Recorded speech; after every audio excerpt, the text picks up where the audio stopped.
조그만 꽃밭도 가꾸는 사람이 있어야 아름답게 되지요.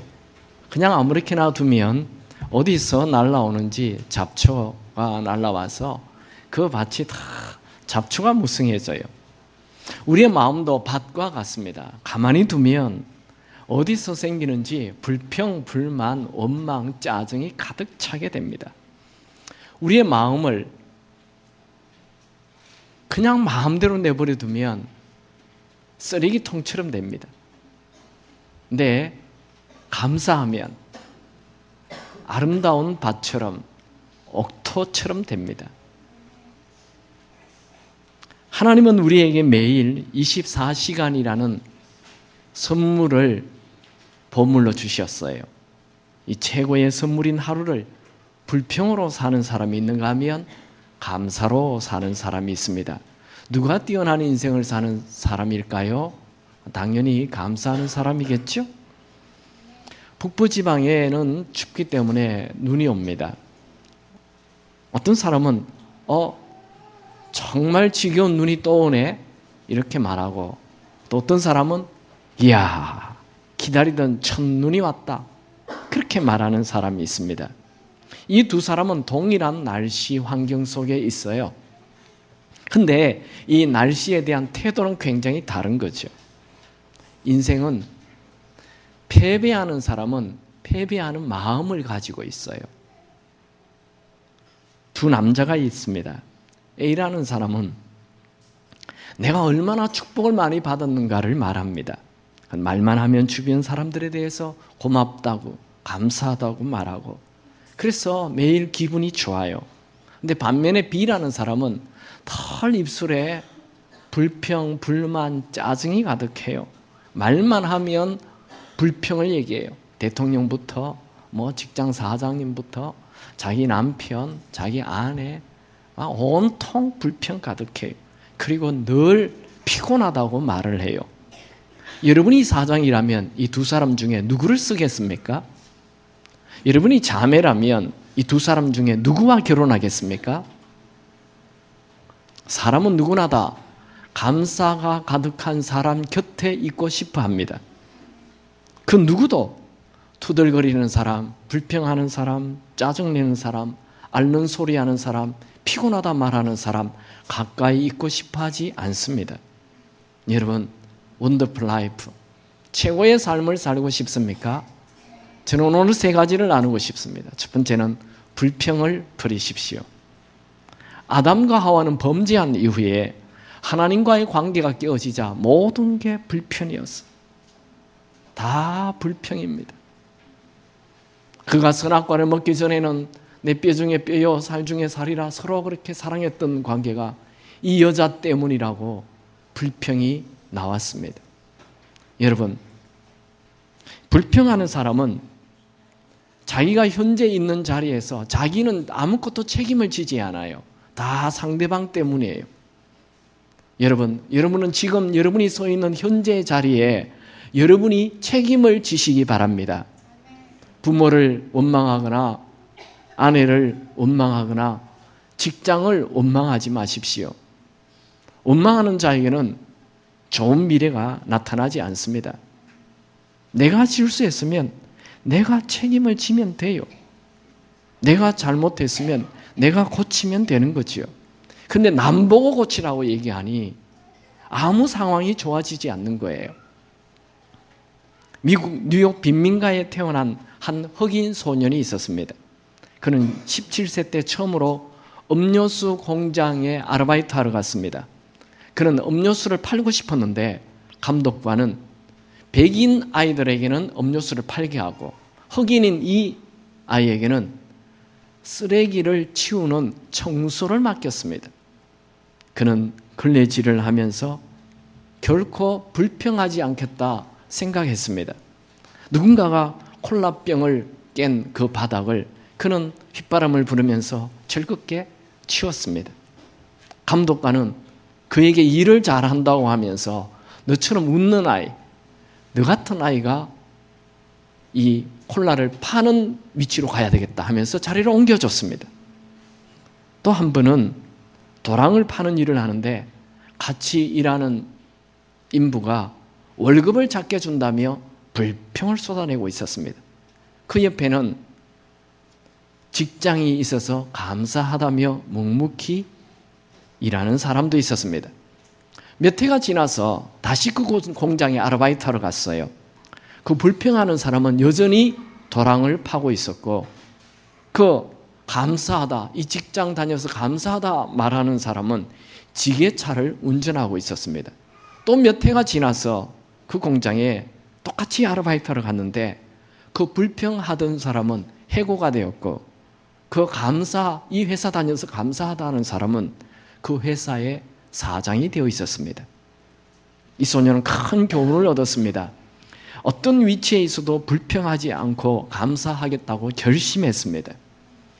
그는 결국 미국 최초의 흑인 국무장관이 되었습니다. 그가 바로 콜린 파웰입니다. 불평은 자기의 마음을 쓰레기장으로 만들고, 감사는 자기의 마음을 옥토로 만들어 인생이 잘 되어 간다는 거죠. 여러분, 어제와 다른 오늘을 살고 싶습니까? 불평 제로를 선언하시고 감사를 선택하십시오. 아담은 원래 풍성한 삶을 살도록 창조되었어요. 그런데 하나님과의 관계가 깨어진 이후 모든 것이 부족해가지고 항상 입에 불평, 불만이 가득했습니다. 하나님은 이런 아담의 후손인 우리에게 예수님을 보내주셔서 다시 하나님과의 관계가 회복되게 하셨습니다. 예수님이 내 안에 들어와 있는 사람은 예수 믿지 않는 사람처럼 사는, 모든 것이 부족하다는 이 불평을 버리고 예수님이 내 안에 들어와서 하나님과의 관계가 회복되었기 때문에 모든 것이 감사하다는 감사의 삶을 사시기 바랍니다.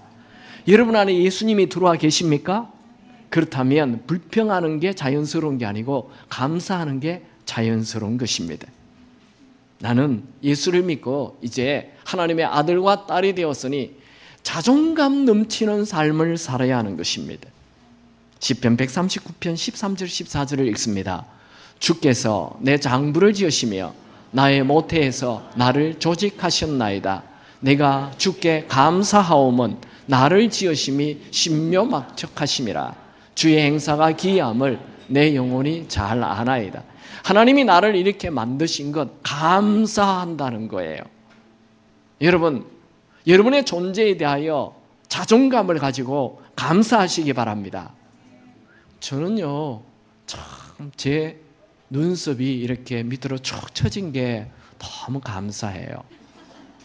목사의 눈썹이 위로 올라가는 것보다 이렇게 쭉 처지게, 아마 목사 되라고 이렇게 눈썹을 만든 것 같아요. 저는 감사합니다. 저는 눈이 참 작아요. 그래서 감사해요. 눈병 안 걸려요. 잘 보여요. 참 감사해요. 지금 내 모습 하나님이 만드신 것입니다. 여러분, 내 모습에 대하여 자존감 가지기 바랍니다. 감사하시기 바랍니다. 교만하라는 말이 아니고 자존감을 가지라는 거예요. 시편 49편 20절에는 이런 말씀이 있습니다. 같이 읽죠. 종기에 처하나 깨닫지 못하는 사람은 멸망하는 짐승 같도다. 여러분, 우리는 하나님의 아들과 딸이 되어서 존귀한 자예요. 나라는 존재는 참 존귀한 자인데 이 존귀한 것을 알지도 못하고 나는 되는 일이 없어. 나는 정말 엉망이야. 아유, 내까짓 게 뭐 하겠어. 이런 자존감 없는 것은 짐승과 같다는 거예요. 여러분은 하나님의 아들과 딸입니다. 자존감을 가지기 바랍니다. 자존감을 가지는 사람, 그 사람은 인생은 잘 되게 되어 있어요. 여러분은 누구예요? 하나님의 자녀죠. 여러분 안에 누가 계세요? 예수님 계세요. 그래서 여러분은 귀한 존재입니다. 자존감 있기 바랍니다. 입만 열면 불평하고 남 탓하고 누구 때문이라고 말하는 사람은 자존감이 없는 사람입니다. 남 탓하는 사람은 인생을 피해자로 사는 것이지요. 남 탓하는 자는 자기 스스로를 나약한 자로 만듭니다. 남 탓하는 자는 스스로 책임지는 삶을 살지 않습니다. 그 사람은 늘 남 탓하면서 끌려가는 인생, 비참한 인생, 수동적인 인생을 사는 것이지요.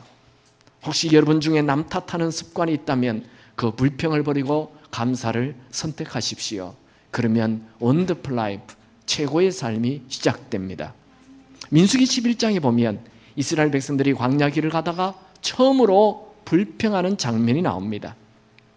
그들은 계속 광야길만 가고 있는, 광야길로 인도하고 있는 모세에 대하여 불평을 쏟아냅니다. 모세만 불평하다가 나중에는 하나님을 원망해요. 여러분, 모세가 무능해 보여도 하나님의 계획이 있습니다. 불평, 불만의 소리를 하나님이 들으시죠. 민수기 11장 1절 같이 읽습니다. 백성이 여호와의 들으시기에 악한 말로 원망하며 여호와께서 들으시고 진노하사 여호와의 불로 그들 중에 붙여진 진 끝을 사르게 하시며, 하나님은 이 불평하는 자들에게 불을 보내서 다 태워 죽입니다. 모세는 불이 사라지도록 기도하지요. 그때 불이 꺼집니다. 근데 불이 꺼지고 또 얼마 있지 않다가 이스라엘 백성들이 또다시 불평합니다. 민수기 11장 4절 시작. 이스라엘 중에 섞여 사는 무리가 탐욕을 품음에 이스라엘 자손도 다시 울며 가로되 누가 우리에게 고기를 주어 먹게 할꼬. 그들은 광야길을 가는데 만나만 나타나는 거예요. 고기가 없어요.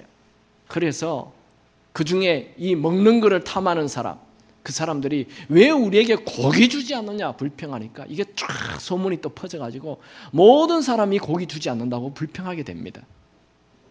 그때 하나님은 메추라기를 보내주죠. 그래서 고기를 또 먹게 하지만 이 불평하는 자들 재앙을 내려 죽게 합니다. 민수기 21장에 보면 그들이 계속 불평할 때 하나님께서 불뱀을 풀어줍니다. 그들을 물게 하죠. 그때서야 비로소 이 불평 불만이 죄이구나 알고 그들이 회개하죠. 민수기 21장 7절을 읽습니다. 시작. 백성이 모세에게 이르러 가로되 우리가 여호와 당신을 향하여 원망함으로 범죄하여 싸우니 여호와께 기도하여 이 뱀들을 우리에게 떠나게 하소서. 모세가 백성을 위하여 기도하며, 이스라엘 백성들은 불평 불만 이게 별것 아닌 줄 알았어요. 그런데 이게 드디어 죄인 것을 깨달았어요. 하나님은 이 불평 불만하는 소리를 듣기를 원치 않습니다. 여러분들이 일상생활 속에 불평 불만하면 하나님은 불뱀을 보내시고 우리의 삶을 더 고통스럽게 만드십니다. 그리고 계속 불평 불만하는 그들을 광야로 내몰았습니다.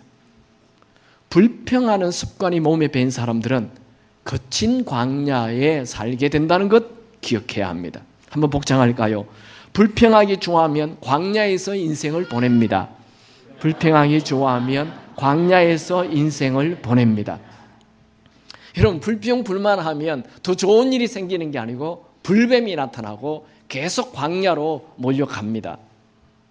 하나님께서는 불평을 문제 삼는다는 거죠. 우리의 입술이 내가 광야의 길로 갈 것인가, 그 가난 기름진 땅으로 갈 것인가를 결정해 줍니다. 내가 음식이나 옷이나 환경에 대하여 계속 불평하면 하나님은 내 삶을 점점 더 황폐하게 만들어버립니다. 우리 남자분들 아침 먹을 때 아이고 이것도 반찬이냐 하면서 막 불평을 하면 하나님이 그 소리를 들으시고 계속 그런 거 먹어라 그렇게 하십니다. 여러분, 불평하면 내 상황이 좋아지지 않습니다. 여러분, 이스라엘 백성들이 광야 길에 걸어갈 때 그들이 불평하지 않고 감사했더라면 어떻게 되었을까요? 불평거리를 찾지 않고 감사거리를 찾았으면 어떻게 되었을까요? 그 광야 생활에 감사거리가 없었을까요? 430년 동안 노예로 있다가 기적적으로 출애굽했어요. 군대 하나 없이, 무기 하나 없이, 한 명도 안 죽고 출애굽했어요. 감사할 일 아닐까요? 뗏목 하나 없이 홍해를 기적적으로 건넸어요. 감사할 일 아닐까요? 광야에서 농사 한 번 짓지 않았는데 매일 만나가 내려서 40년 동안 먹었어요. 감사할 일 아닌가요? 40년 동안 한 번도 신발을 새 신발 바꾸지 않았어요. 그런데 그 신발이 닳아지지 않았어요. 40년 동안 옷이 한 번도 헤어지지 않았어요. 하나님의 기적 아닐까요? 그 뜨거운 모래길을 걸어가는데 매일 구름 기둥이 나타나서 그 뜨거운 길을 행진할 수 있었어요. 밤이 되면 얼마나 추운데 그곳에 불기둥이 나타나서 밤마다 따뜻하게 밤을 보냈어요. 모세와 같은 엄청난 지도자가 있었어요. 감사해야 하지 않을까요? 저는 천국 가면 모세 한번 보고 싶어요. 한 번만 봐도 좋겠어요. 근데 40년 동안 계속 보잖아요. 그 모세를 향해 불평했어요. 여러분, 그들은 왜 감사를 보지 않고 불평했을까요? 불평은 과거 애굽의 노예로 있을 때 생긴 나쁜 버릇, 노예 근성이에요. 노예로 살면 모든 게 불평해요. 오늘 저 일하라 그러고 또 일했는데도 막 때리고 뭐 맨날 불평이죠. 노예 근성이 바로 불평의 원인이 되는 거예요. 여러분이 불평을 버리고 감사한다면 노예 근성을 버리고 이제 하나님의 아들과 딸된 자존감을 가지고 사는 것입니다. 여러분 예수를 믿었습니까? 예수님이 여러분의 주인입니까? 그렇다면 행동으로 말로 나타나기 바랍니다. 그게 불평이 사라지고 감사가 나오는 거예요. 여러분이 계속 불평을 한다면 여전히 노예로 사는 거예요. 불평이 버릇이 되면 감사거리가 아무리 많아도 불평거리가 보인다는 거예요. 여러분 불평을 버리고 감사의 눈을 뜨면 인생 자체가 달라집니다. 여러분 지금 불편한 광야에 있습니까? 감사하십시오.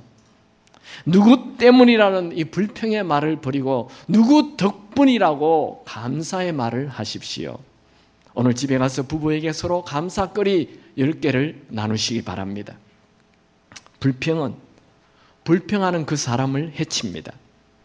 불평은 화를 내게 하고 속병이 나게 하고 우울증이 생기게 합니다. 또 불평은 자기 자신뿐만 아니라 자기의 말을 듣는 모든 사람들에게 상처를 줍니다. 그 가족들이 가지고 있는 기쁨을 다 빼앗아가 버립니다. 불평은 자기 자신을 천하게 만듭니다. 불평은 자기 스스로를 쓰레기로 만드는 죄입니다. 여러분 남자들이 직장에서 직장 욕을 할 때 여러분은 내가 직장 다닐 수 있어서 감사하다고 말하십시오. 그러면 여러분이 그 직장에서 뛰어난 사람으로 쓰임받게 될 것입니다. 내 인생 불공평하다 말할 때 더 불공평한 자리로 옮겨질 것입니다. 나는 살아있어서 감사하다 할 때 내 인생은 더 값진 인생으로 바뀌게 될 것입니다. 여러분 불평 제로를 선언하시고 불평 제로로 살아보십시오. 한 달만 불평 대신 감사를 해보십시오. 놀라운 일이 생길 것입니다. 불평하는 자에게는 에너지 뱀파이어, 에너지를 빼앗는 자가 되고 감사하는 사람은 에너지를 주는 사람, 에너지 임파워맨이 되는 것입니다. 오늘 저는 3가지를 나눕니다. 첫 번째, 불평을 버리십시오. 두 번째는 감사하십시오. 모든 일에 감사하십시오. 범사에 감사라. 이는 그리스도 예수 안에서 너희를 향하신 하나님의 뜻이라 했어요. 하나님의 뜻은 여러분이 모든 일에 감사하는 것입니다. 원더풀 라이프를 사는 것은 단 한순간도 불평하지 않고 감사할 때 원더풀 라이프, 최고의 삶을 살게 됩니다. 여러분, 여러분에게 주신 이 인생 자체가 하나님이 주신 최고의 선물로 여기시기 바랍니다. 모든 일에 감사하는 것이 하나님의 뜻이고 모든 일에 불평하는 것이 사탄의 뜻입니다. 여러분의 인생 자체를 당연히 여기지 마세요. 모든 것 감사하시기 바랍니다. 여러분 고난이 있습니까? 그 고난도 감사하십시오. 고난에도 하나님의 뜻이 있습니다. 고난에도 하나님의 계획이 있습니다. 아일랜드 속담에 가장 부유한 사람은 지금 가지고 있는 것에 만족하는 사람이다 라고 말합니다. 나폴레옹은 보통 사람들이 볼 때 정말 엄청난 부자고 엄청난 권력을 가졌던 황제이지 않습니까? 그런데 그는 세인트 헬레나 섬에서 이런 말을 남겼습니다. 내 인생에 행복했던 시간은 딱 6날 뿐이었다. 그렇게 말했어요. 그와 정반대로 귀도 들리지 않고 눈도 보이지 않았던 헬렌 켈러는 인생이란 너무나 아름다운 것이다. 그렇게 말했습니다. 누가 위대한 인생을 살았습니까? 감사하는 사람. 여러분이 지금 감사하며 산다면 환경과 상관없이 점점 더 위대한 인생을 살게 될 것입니다. 오늘이라는 하루는 하나님이 우리에게 주신 최고의 선물입니다. 모든 하루가 다 하나님의 선물이에요. 아침에 일어나자마자 짜증내지 마시고 내가 호흡할 수 있음, 움직일 수 있음, 생각할 수 있음, 사랑할 수 있음을 하나님이 주신 선물, 특권이라고 여기고 감사하며 하루를 시작하십시오. 감사의 마음이 가득 차면 기분이 좋아져요. 내 마음이 옥토가 돼요. 그러면 모든 일이 잘 되게 돼 있어요. 좋은 기분으로 하루를 시작하는 비결, 내 마음에 감사를 가득 채우는 거예요. 기분 나쁘게 하루를 시작하지 마세요. 돈 걱정 가득 채워서 하루를 시작하지 마세요. 최고의 나쁜 하루를 만듭니다. 하나님이 주신 최고의 선물인 이 소중한 하루를 가장 잘 사용할 수 있는 비결은 하루를 시작하기 전에 내 마음을 감사로 가득 채우는 것입니다. 마태복음 25장에 보면 달란트 비유가 나와요. 어떤 주인이 3명의 종에게 5달란트, 2달란트, 1달란트를 주고 여행을 떠났죠. 세월이 흘러 다시 종들에게 돌아와서 자기가 나누어줬던 달란트 어떻게 사용했느냐 물었죠. 5달란트와 2달란트는 열심히 일을 해서 배로 남깁니다. 근데 1달란트는 자기가 주인에게 받은 1달란트 그대로 가지고 왔어요. 주인은 너는 왜 그대로 1달란트 가져왔느냐? 그때 그의 입에 불평이 가득 찼음 말합니다. 마태복음 25장 24절 시작. 1달란트 받았던 자는 와서 이르되 주인이여 당신은 굳은 사람이라 심지 않는 데서 거두고 해치지 않는 데서 모으는 줄 내가 알았으므로 이게요 아주 불평이 가득한 말이에요. 당신은 굳은 사람이라. 이 굳은 사람이라는 뜻은 당신은 포악하고 당신은 거칠고 당신 아주 무정한 사람이라. 다시 말하면 다른 사람에게는 2달란트, 5달란트 주고 왜 나에게는 1달란트밖에 주지 않았습니까? 하면 당신은 아주 포악한 사람, 당신은 아주 나쁜 사람. 그렇게 얘기를 하고 당신은 얼마나 나쁘냐 하면 심지도 않는데 막 거두가는 사람이지 않습니까? 막 이렇게 얘기를 하고 있는 거예요. 그때 예수님께서 이 1달란트를 맡겼던 사람의 1달란트를 빼앗아요. 그러면서 아주 의미심장한 말씀을 하셨어요. 마태복음 25장 29절 시작. 무릇 있는 자는 받아 풍족하게 되고 없는 자는 그 있는 것까지 빼앗기리라. 이 말씀을 다시 한 번 더 정확하게 해석을 해보면 무릇 감사하는 마음이 있는 자에게는 받아 넉넉하게 풍족하게 되고 감사하는 마음이 없는 자에게는 그 있는 것까지 다 빼앗기리라. 이런 말씀을 한 것입니다. 여러분, 이 달란트 비유 안에 숨겨진 메시지가 하나 있는데 그게 뭐냐면 2달란트예요. 1달란트와 5달란트는 딱 눈에 비교가 되는데 이 2달란트는 끼워 넣을 이유가 없었어요. 근데 하나님 예수님이 그 2달란트를 끼워놨어요. 왜 그러냐면 이 2달란트를 받은 사람은 자기 입장에 볼 때 5달란트를 받은 사람보다는 훨씬 작게 받은 사람. 물론 1달란트보다는 많긴 하지만 그런데 이 2달란트 받은 사람은 자기에게 왜 2달란트밖에 주지 않았느냐?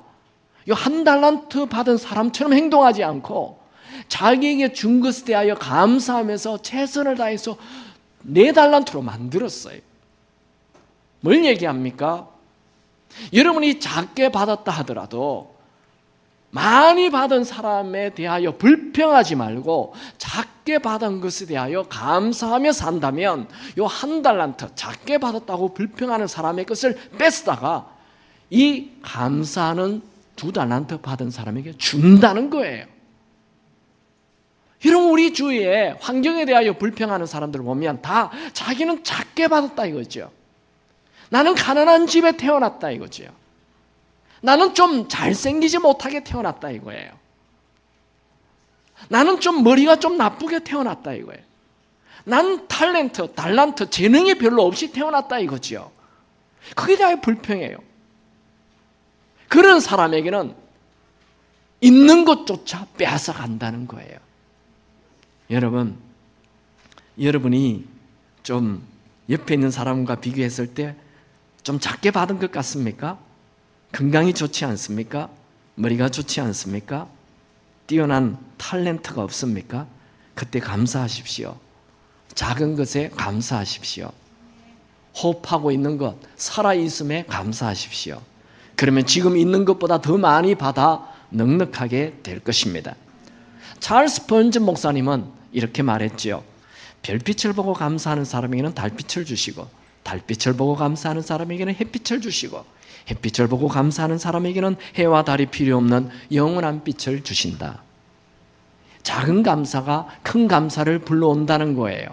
여러분, 작은 감사를 하여 큰 감사를 불러오기 바랍니다. 큰 감사가 많아지면 기적이 일어나는 것이지요. 행복을 가져다 주는 열쇠는 항상 감사하는 마음을 유지하는 것입니다. 여러분, 입을 열었다 하면 감사를 하십시오. 감사는 지금 이 순간을 충실하게 살게 만들어줍니다. 감사는 지금이라는 이 평범한 순간을 특별한 순간으로 바꾸어 줍니다. 감사하는 마음을 유지하는 자에게는 상황이 어떻든지 상관없이 좋은 일이 일어납니다. 여러분 눈에 감사는 보이지 않고 불평만 보인다면 지금 잘못 살고 있는 거예요. 여러분이 어떤 일을 만나든지 감사하는 마음을 가진다면 여러분의 인생에 혁명이 일어나게 될 것입니다. 작아도 감사하면 배가 되고 불평하면 있는 것마저 빼앗깁니다. 이것은 예수님의 말씀이십니다. 미국의 어떤 여선생이 그의 여름 휴가를 산중에서 보내고 있었어요. 그때 교감실로부터 다음 학기 교과 과정에 대한 논문을 내라는 공문을 보내줬습니다. 그런데 그 선생님은 휴가를 보낸다고 그 편지를 받지 못했어요. 그리고 그 회의에 참석하라는 그 날짜를 모르고 참석하지 않았어요. 그때 선생님, 교감 선생님은 이 선생님을 해고했어요. 그리고 이 선생님의 자리가 다른 사람으로 채워졌어요. 그 여선생님은 자신의 휴가를 마치고 돌아왔을 때 비로소 자기가 해고되었다는 걸 알았어요. 그러나 그녀는 범사에 감사하라라는 이 말씀을 믿고 이 환경이 하나님의 말씀을 시험해보는 매우 좋은 기회로 생각했어요. 그는 자신의 힘으로 밀려오는 학교를 향한 그 교감 선생을 향한 불평, 불만, 원망을 이기고 직장을 잃게 하신 하나님을 찬양하고 감사하였습니다. 절망에 빠져들려는 유혹과 싸워가면서 이틀 동안 계속 찬양하며 지냈습니다. 셋째 날 이웃 사람과 대화를 하는 중에 이웃 사람이 당신은 정말 크리스찬이군요. 당신 같은 사람이 크리스찬 학교에서 가르쳐야 할 사람입니다. 내 아들이 다니는 학교 교장 선생님을 만나보세요 하며 교장 선생님을 만나게 해주었습니다. 그녀가 교장 선생님을 만나자마자 놀랍게도 1학년 선생님의 자리가 비어 있어서 그 자리에 취직하게 되었습니다. 훨씬 전에보다 좋은 환경에 훨씬 더 좋은 월급에 있게 되었습니다. 여러분, 항상 감사의 마음을 유지하고 감사하며 사십시오. 최고의 일이 일어날 것입니다. 오늘 말씀 다 잊어버려도 좋아요. 딱 한 가지 기억하세요. 감사하면 축복이 들어오고 불평하면 있는 지금의 복이 나간다는 것을. 여러분, 인생이 바뀌기를 원합니까? 기적적인 변화는 날마다 감사를 실천할 때 일어납니다. 아무리 어려워도 감사를 선택하고 감사를 선택한다면 점점 더 많은 기적이 몰려오게 될 것입니다. 감사하는 마음을 조금 실천하는 사람은 조금 삶이 바뀌게 될 것이고, 감사하는 마음을 많이 실천하는 사람은 삶이 많이 바뀌게 될 것입니다. 아예 삶 전체가 다 감사하는 마음이 가득 차서 감사를 실천한다면 상상할 수 없을 만큼 놀라운 삶이 펼쳐질 것입니다. 세상 사람들은 감사를 선택하고 사는 것이 인생을 잘 사는 비밀이라고 난립니다. 한 4, 5년 전에 시크릿이라는 책이 나왔는데 그 책이 그냥 어마어마한 베스트가 됐어요. 그 책의 내용은 딱 하나예요. 감사하면 우주에서 어떤 힘이 와가지고 내 인생을 좋은 길로 이끌어준다. 그렇게 나와 있어요. 그게 시크릿이라고 비밀이라고 난리예요. 이런 우리 성경에는 우리 나와 있잖아요. 이런 모든 일에 감사하라, 범사에 감사하라. 이런 그리스도 예수 안에서 너희를 향하신 하나님의 뜻이라고. 또 예수님은 감사하는 자에게는 모든 것을 더 풍성하게 해주고 불평하는 사람이 있는 것까지 빼앗긴다. 이렇게 말씀에 나와 있잖아요. 우리는 비밀이 아니에요. 나와 있어요. 여러분, 매일 감사하며 사시기 바랍니다. 제2차 세계대전 후 일본 해군 장교 가와가미 기치가 일본으로 돌아왔어요. 일본의 현실은 눈뜨고 볼 수 없을 만큼 피폐해져 있었습니다. 그를 정말 힘들게 하는 것은 일본의 패전이 아니라 군인인 그를 보고 사람들이 저것들 때문에 우리가 패전했다는 손가락질 때문이었습니다. 그는 매일 분노와 불평과 불만의 세월을 보냈습니다. 이런 생활을 계속하자 그의 몸이 이상하게 점점 굳어지더니 아예 나중에 아무것도 움직일 수 없게 되었어요. 정신과 의사인 후치다는 그에게 기치 선생, 낫고 싶습니까? 예, 낫고 싶습니다. 그렇다면 내가 시키는 대로 하겠습니까? 예, 뭐든지 하겠습니다. 그럼 저를 한번 따라해 보세요. 감사합니다. 매일 분노와 적개심이 가득 찼던 기치 장군은 갑자기 감사합니다 라고 말을 하려고 했더니 입이 움직이지 않았어요. 기치 선생, 오늘부터 하루에 10,000번씩 감사하십시오. 감사하는 마음만이 당신의 마비된 몸을 치유할 수 있습니다. 의사가 돌아간 이후 기치는 병석에 누워서 자기의 병을 고치기 위하여 감사합니다, 감사합니다 억지로 말하기 시작했습니다. 처음에는 병을 고치기 위하여 억지로 내뱉다가 나중에는 시간이 갈수록 점점 진짜 감사하는 말이 나왔어요. 분노와 적개심으로 불편했던 상태가 사라지면서 마음이 평안해지기 시작했습니다. 그는 병석에서 매일 감사합니다라고 중얼거렸어요. 몸이 달라지는 걸 알았거든요. 하루는 그의 아들이 감 2개를 그에게 줬어요. 기치는 자기도 모르게 감사합니다 하며 손을 내밀었는데 손이 꼼짝도 하지 않았던 손이 움직여서 그 감을 받게 되었어요. 그때부터 굳었던 몸이 풀리고 질병에서 벗어났습니다.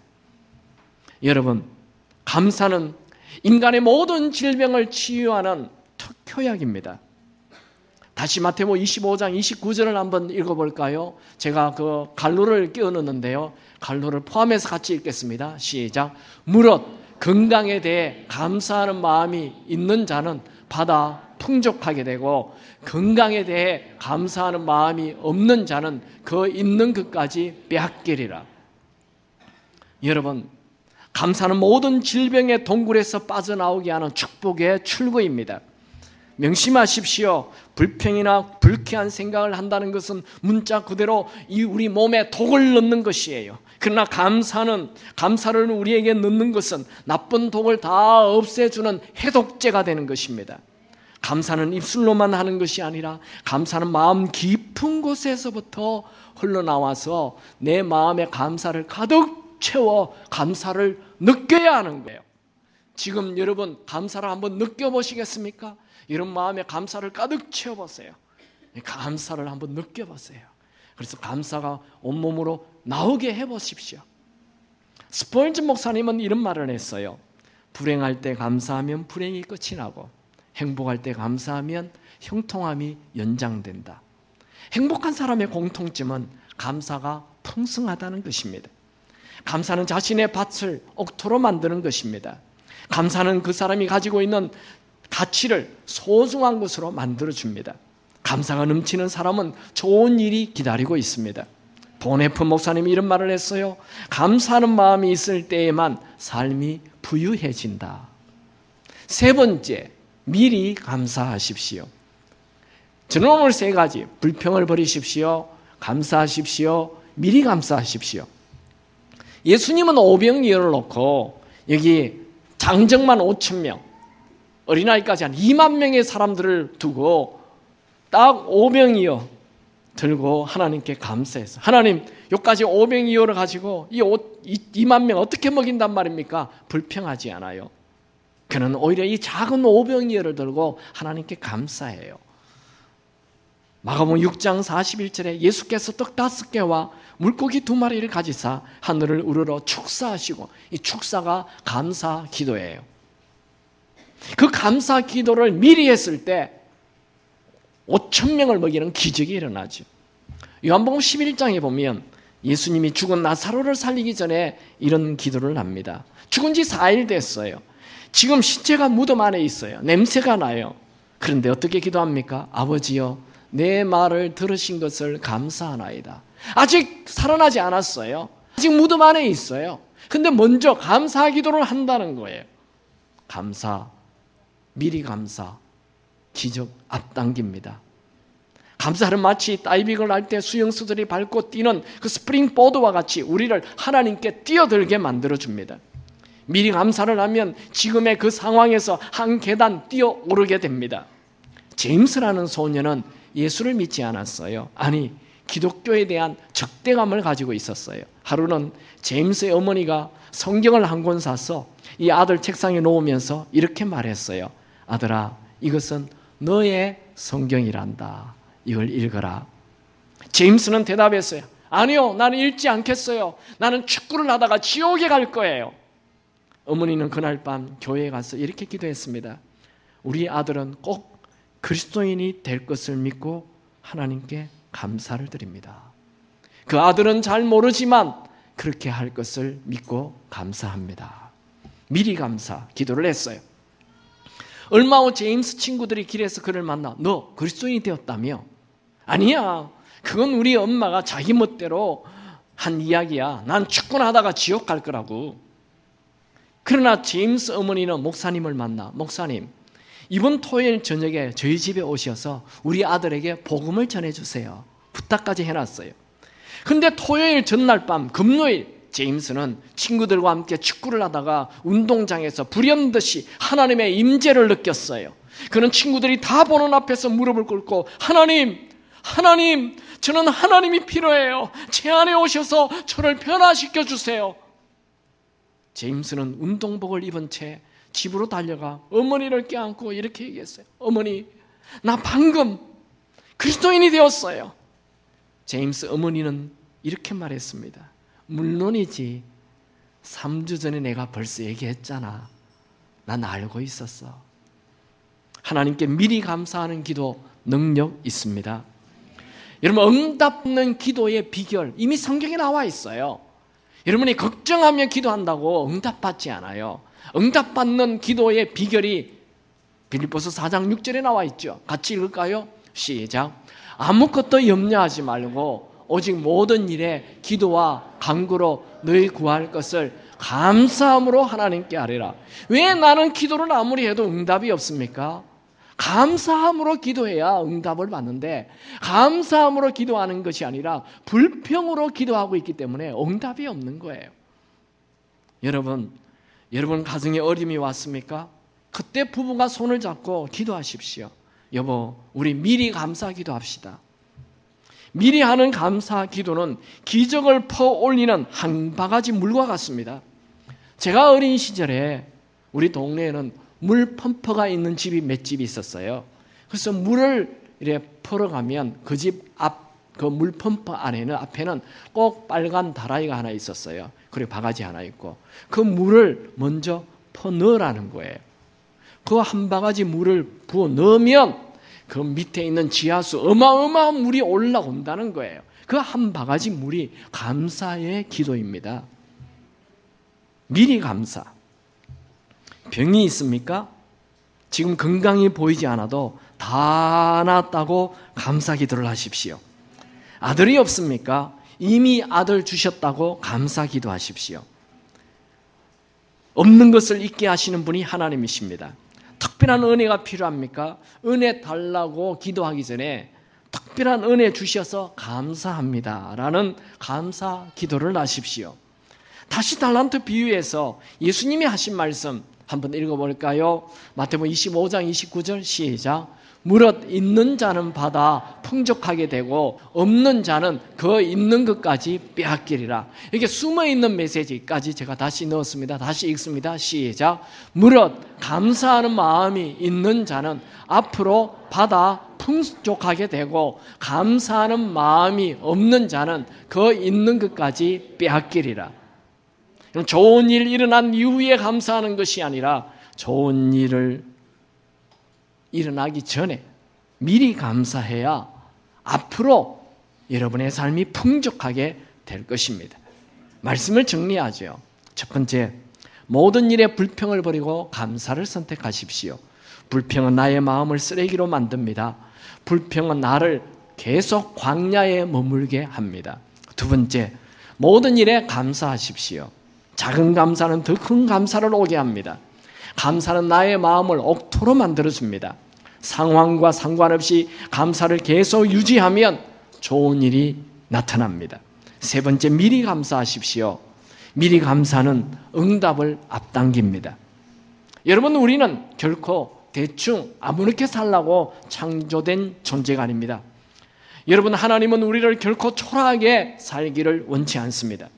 하나님은 언제나 우리가 생각하는 것보다 더 넘치도록 채워주시길 원하시는 분이십니다. 불평으로 지겨운 삶을 불러들이지 마시고 감사를 선택하여 여러분의 가치를 높이십시오. 상황이 어떻든지 상관없이 감사의 마음을 유지하는 자에게는 은혜의 단비가 부어집니다. 감사의 마음을 유지하는 자가 가나안 땅을 차지합니다. 감사의 마음을 유지하는 자에게 좋은 사람이 붙을 것입니다. 감사의 마음을 유지하는 자에게 생각지 않았던 기회가 올 것입니다. 감사의 마음을 유지하는 자에게 급속히 치유가 임할 것입니다. 감사의 마음을 유지하는 자에게 큰 승리가 다가올 것입니다. 감사의 마음을 유지하는 자에게 차고 넘치는 은총이 부어질 것입니다. 후회와 좌절, 불평과 불만은 하나님께서 우리에게 준비하신 그 축복을 차단시킵니다. 결심하십시오. 아주 작은 일에도 불평하지 않고 감사하며 살겠다고. 여러분의 입술에 감사가 있습니까? 시인의 눈에는 모든 것이 다 세상이 시로 보입니다. 미술가의 눈에는 온 세상이 아름다운 그림으로 보입니다. 식물학자는 시골길을 걸으면서도 야생화를 보고 감탄합니다. 입술에 감사가 있는 사람은 성숙한 사람입니다. 수많은 축복들이 펼쳐져 있지만 감사할 줄 모르는 사람은 우둔한 사람이요 불행한 사람입니다. 사랑하는 기쁨의 교우 여러분, 제가 오늘 감사가 원더풀 라이프를 살게 하는 비결이라고 말씀했습니다. 근데 그것보다 더 중요한 것은, 내 삶이 어떻게 잘 살고 못 사는 것보다 더 중요한 것은 하나님이 감사를 원하신다는 거예요. 시편 50편 23절에 감사로 제사를 드리는 자가 나를 영화롭게 하나니. 여러분 지금 남아있는 인생을 오늘부터 감사로 살기를 축원합니다. 찬양할까요?